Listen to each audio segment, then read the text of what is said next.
What's up, guys? This is LQ with the LQ Review. Thank you so much for joining me here at my YouTube channel. This is where I talk about all the geeky, nerdy stuff that I love to talk about. Movies, video games, comic books, and TV shows. And right now, I'd like to talk about the documentary, Remembering Gene Wilder.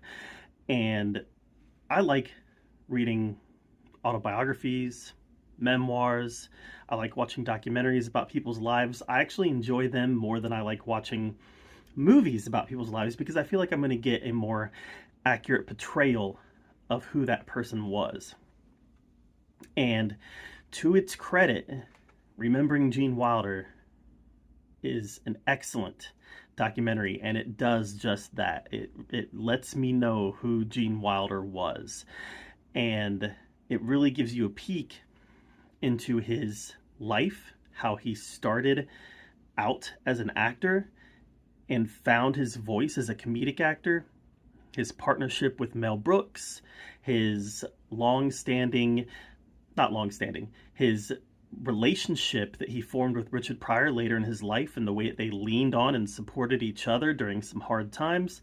I found this movie to be very informational, but I also found it to be very touching and very inspirational. This was a phenomenally made documentary that definitely made you feel the way that it wanted to make you feel. There were times it would inspire you.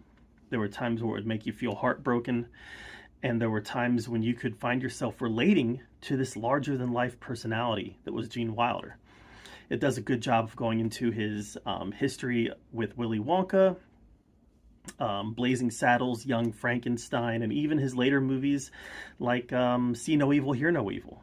Does a good job of chronicling the background of these movies and the relationships he had with his co-stars, as well as the people who were behind the camera.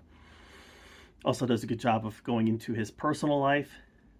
Again, there was some heartbreaking stuff in this, especially near the end of the documentary when you get into his illness and the way that he died. But overall, this documentary did a great job of making you feel the way that it wanted you to feel. And that's a lot of feelings because Gene Wilder had this very roller coaster life.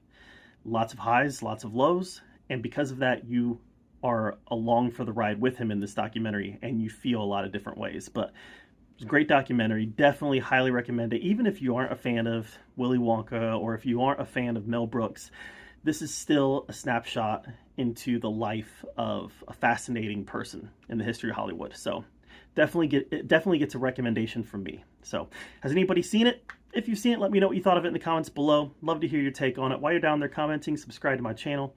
And until next time, we'll see you guys later.